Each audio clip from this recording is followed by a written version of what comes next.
celebrate good times. Come on.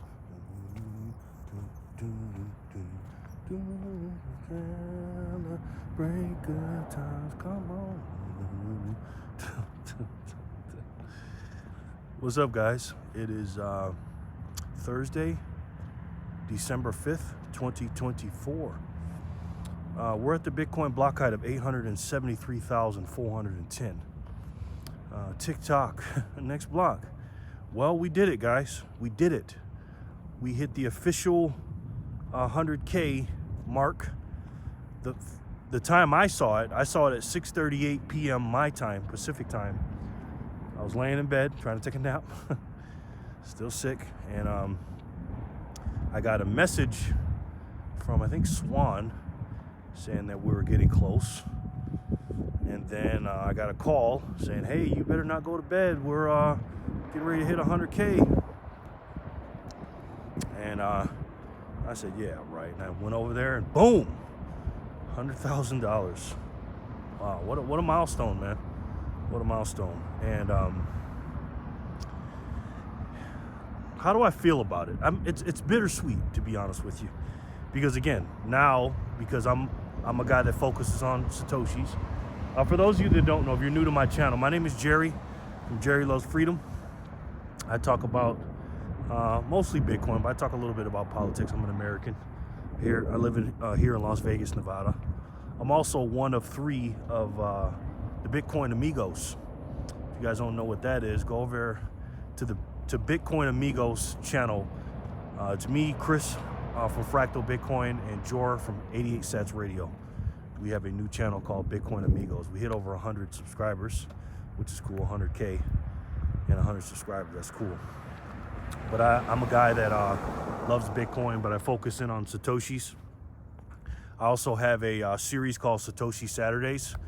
Go to my channel, go to my playlist, and I have 40-something videos on there, specifically talking about Satoshis, which is a small unit of Bitcoin. And the reason why I say this is bittersweet is because, you know, I buy every hour on the hour, guys, with using the Strike app.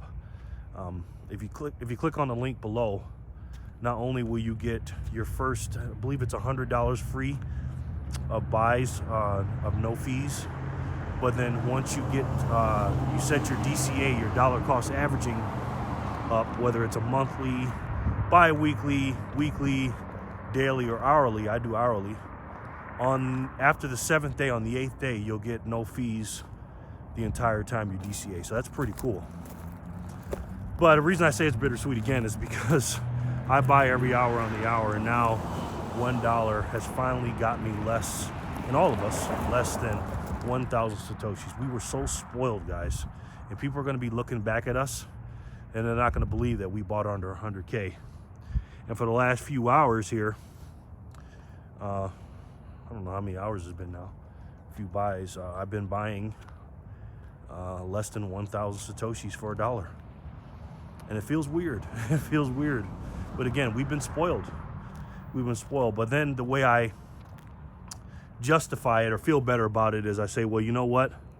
Moving forward, I'm getting less Satoshis, but the Satoshis that I collected back there are gaining more, have more purchasing power. So that's good. Now, what does this mean, right? What does 100K mean?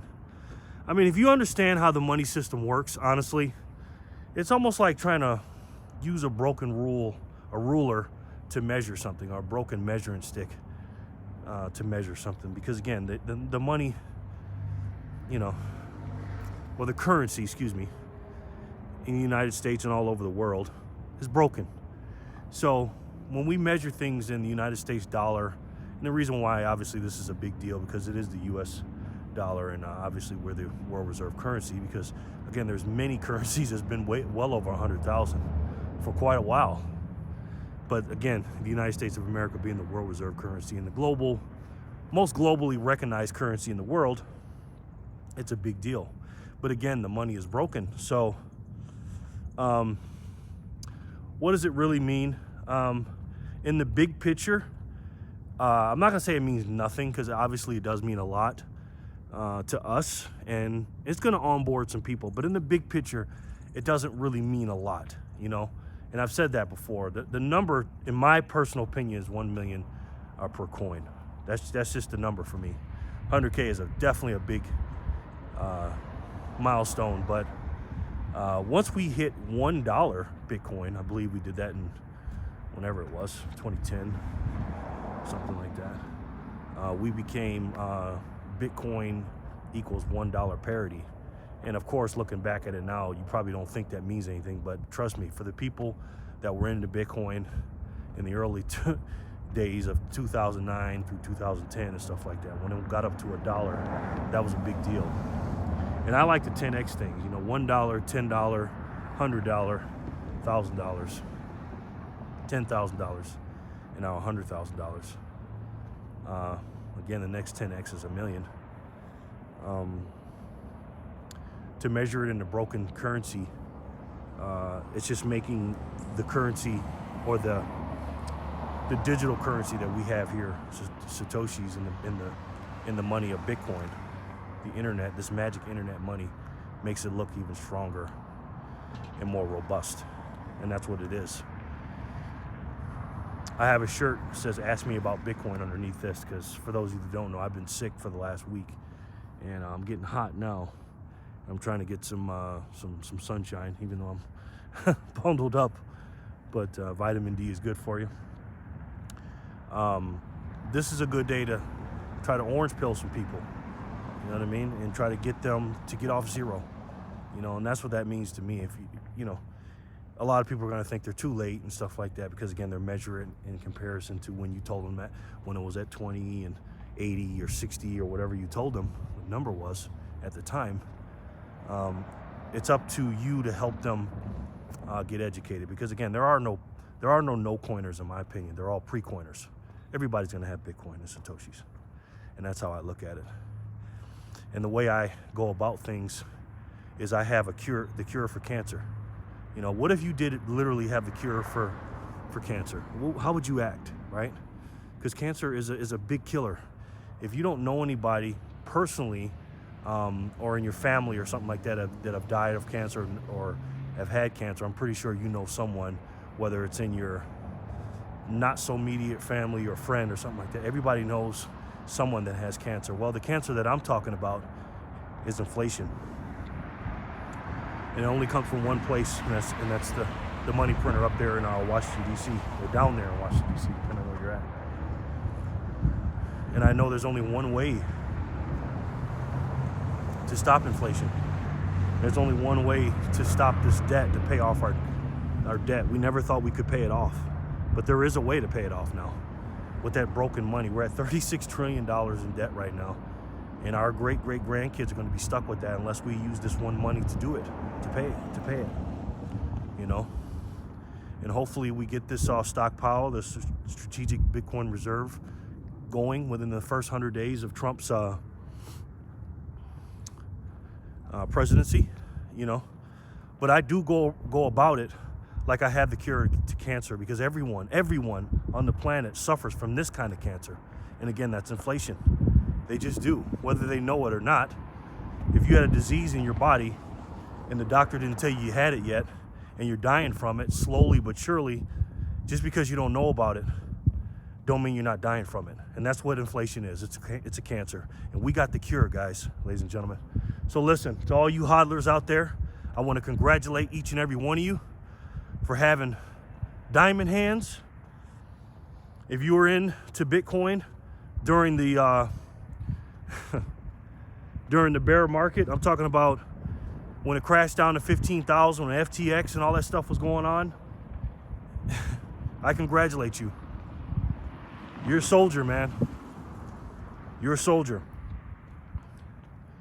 And I went through it. I got in on February 24th, 2021. I bought my first purchase of Bitcoins, or Satoshis, or whatever I like to call it back then, along with some ship coins that within a first couple months, I traded all in for Bitcoin. And we got to give ourselves a pat on the back, man, because this thing is not a straight line, right? It's not. And I did a lot of crying, man, to be honest with you. Last night and early this morning, Not because I made it through this tough time of the bear market in 2022 and 2023, because again, it looked like it was skyrocketing in 2021 when it went up to 69,000 and everybody was picking Bitcoin to be 250,000 and all that. That's not why I was crying and reflecting. I'm crying because we're one small step. How did the astronaut say it, Neil Armstrong? One small step for man, one giant leap for mankind. I believe this 100,000 is one small step. And it's all about adoption. And how do we adopt? We have to make sure they understand that there is a problem. And it's up to us to do that, guys. So again, congratulations. But most importantly, we did take a one small step. But we need to hurry up and get people to take that leap and get off of zero to make sure that they make sure their family and and generations to come are going to be okay, especially with this debt. Thank you guys so much for watching. I really, really appreciate it. Thanks for all the new subscribers and everybody else coming. I'm planning on doing big things in 2025, God willing. And you know, December 4th, 2024 is the day we hit $100,000. What's the day we're going to hit $1 million? We don't know. Well, we got to stick around to find out. But again, it's up to us to make sure these people take the orange pill. Make sure that we stop inflation and pay off this incredible debt that we have on this balance sheet that is moving fast in the wrong direction. And again, there's only one way to do that. Congratulations to all you guys that hodled through this with this great money. And I'm very, very proud today, man. I am. I'm very, very proud. And you should be proud too. And what you should be proud of is that you invested your time and energy and put your energy and your money, which is the same thing, into the best money in the world. And I think you guys already know what it is. And say it with me. It's the best way to save. And for me, the only way to save. And that's Bitcoin. I love each and every one of you, and I'll talk to you soon. Peace and love, guys.